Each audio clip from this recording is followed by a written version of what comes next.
Right, let's get into this interview about the fuel price. Well, the latest data from the Central Energy Fund shows that the petrol price is expected to increase by between R1.73 and R1.81 per litre. That's this month, well, basically on Wednesday. However, the price is expected to be offset by an emergency intervention announced by Finance Minister Enoch Godongwana last week. Motorists will pay R2.35 per litre, down from the expected increase of R3.85, and diesel will be at R2.20 instead of R3.70 per litre. Godongwana also said the government's intention to deregulate the market to also allow retailers to set their own price, which will encourage competition across the board.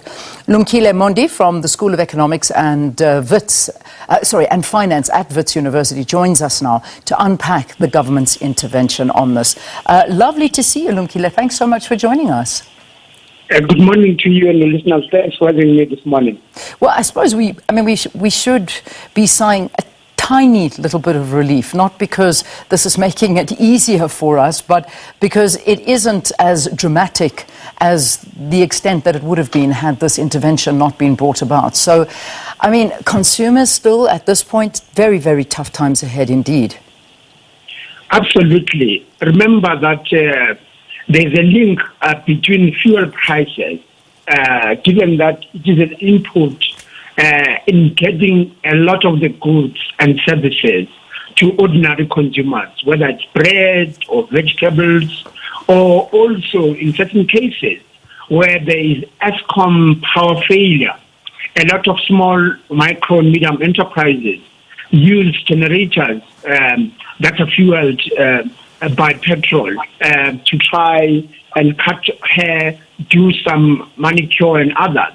So really this is a very positive step by Minister Godongwana to try and make sure that, the SME sector also is not hugely impacted, and welcome that as South Africans. However, as I've said, given that it is really a huge input to the economy, it may soften the blow, but really for an ordinary person, the other goods are going to hurt because fertilizer prices have gone up, therefore food prices are going to go up, even though the transport of those goods has come down due to this intervention.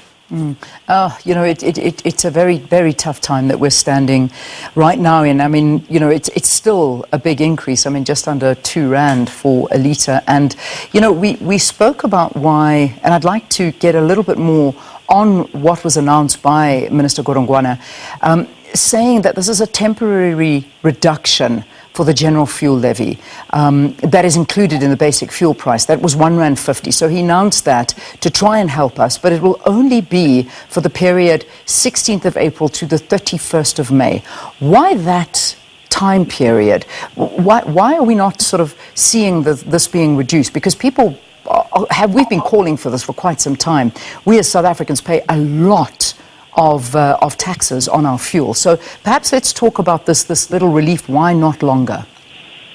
Well, first let me just take the viewers to a policy decision that the ANC government had taken as early as 1998 around the white paper on energy, where we expected massive reforms of the energy market, from electricity to basically the fuel that we're talking about.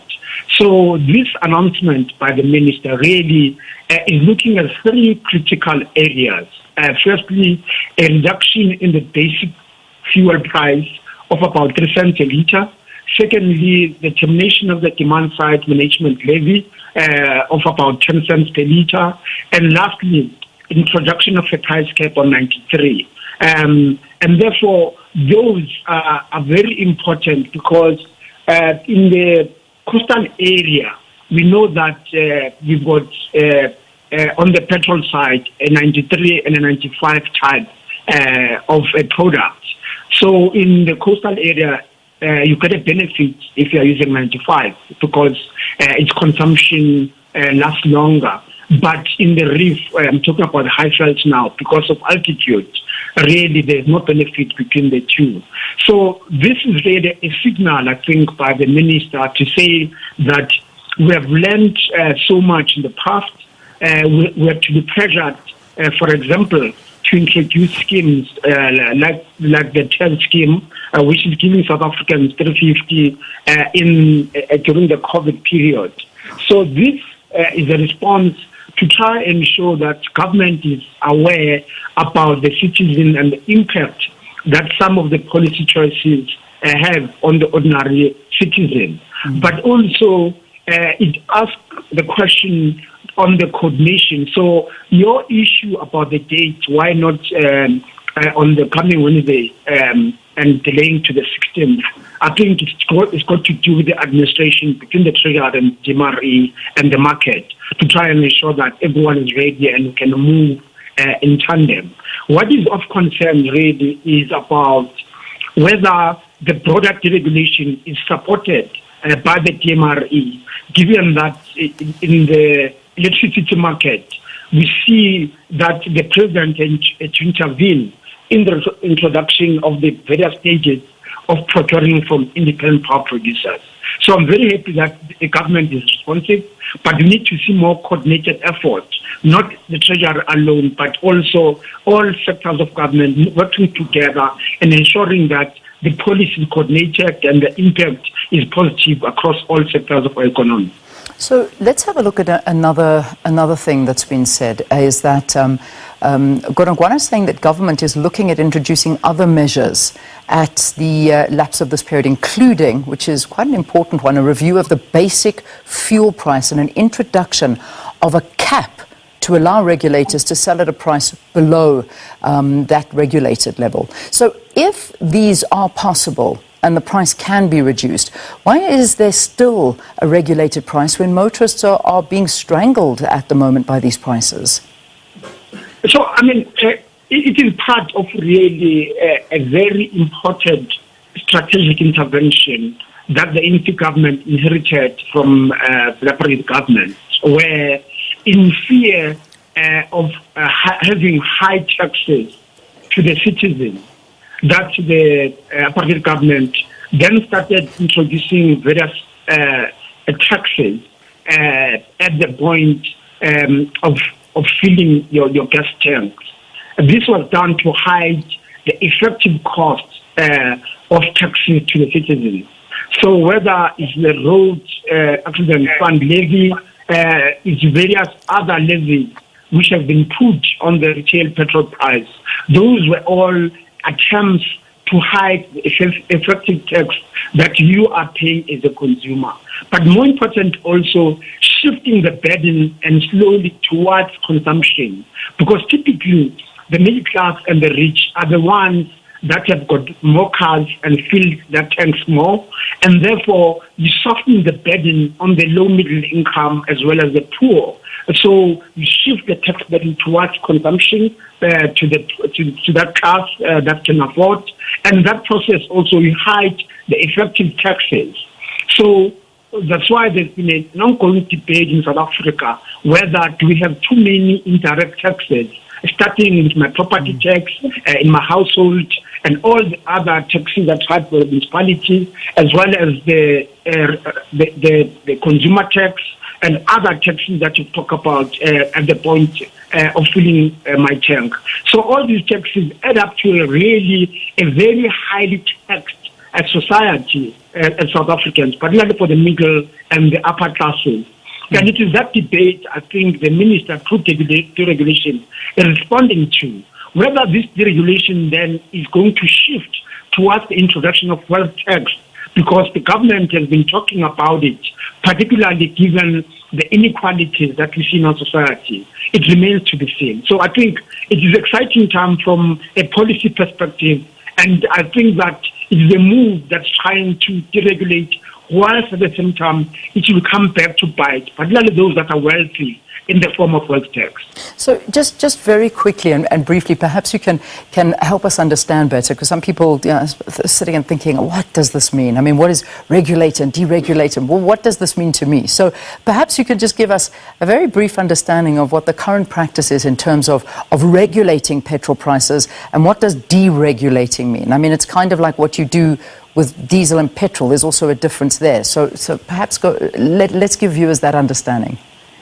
So for our viewers, regulation as it is today, it means that the government set the price at the point of filling your tank. So in this case, we get announcement on the first Wednesday of every month about how expensive or cheaper the petrol at the point of filling is going to be. So that's sort of the regulation that we're talking about, is that the government tells you, and it does that based on the rand, mainly on the rand movement against the dollar, and secondly also on the price of crude during that particular month. And that's the weighted average, and then they use the weighted average to come to how much that price is going to cost. So in an unregulated market, in a free-for-all market, yes, what it does, it then gives the ordinary sellers to hedge. Basically, they've got a choice whether to buy through the natural pumped petrol or to import and play in the commodity market and buy forward refined crude from Indonesia or all other countries that sell this, and thereby know how much price it's going to be. So it forces competition among retailers. But what it does in real terms is that the smaller individual-owned retail petrol stations are going to suffer because they don't have the power and the money to trade and buy forward some of the stock from countries like Indonesia and others.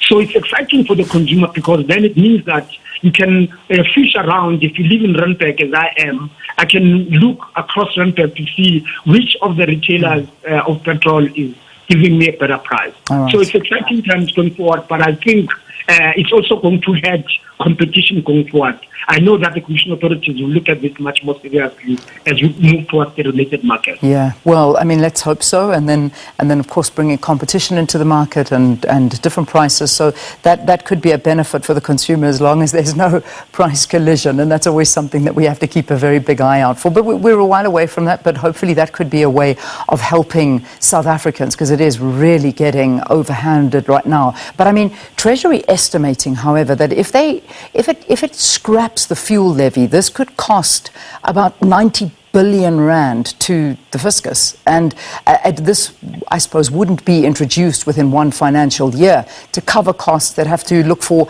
additional taxes in other places. What's been recommended is perhaps on motor license renewal fees. They could put it in there, so that that's how they could, I suppose, still find the money. Can motorists afford to pay more on an already expensive and ever-rising license renewal now? In fact, I mean, if I was government, I would really just scrap it completely and forgo that 90 billion rand that Treasury is talking about. We've seen how slowly getting efficient South African revenue service can do to South African taxpayers. Whether it's households, corporates, and various indirect taxes such as customs and excise. That for the past financial year, we had record tax collections in an economy that was locked down for some period, and there weren't many. There were a lot of leakages, but that on the customs and excise, you saw how much illegal liquor and illegal cigarettes were coming through. So it seems to me that 90 billion can be foregone and moving towards a much more transparent and efficient tax system where all the taxes are direct, they're transparent, and I'm hoping that really gives us an opportunity as economists and as consumers to really start engaging about an effective tax system and whether a wealth tax can also be an instrument to try and lower down the inequalities that you talk about.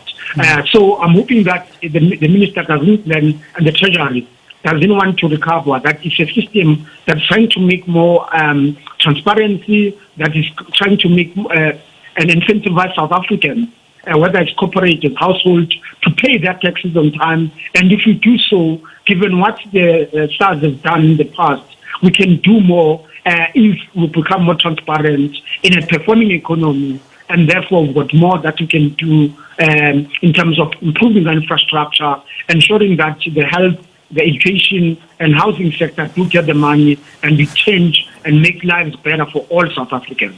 All right, Lumkile, thank you. Always speaking to us here on Morning Live. It's been a pleasure hearing your views on this. Lumkile Mondi from School of Economics and Finance at Wits University, talking to us about the government fuel price intervention and related matters.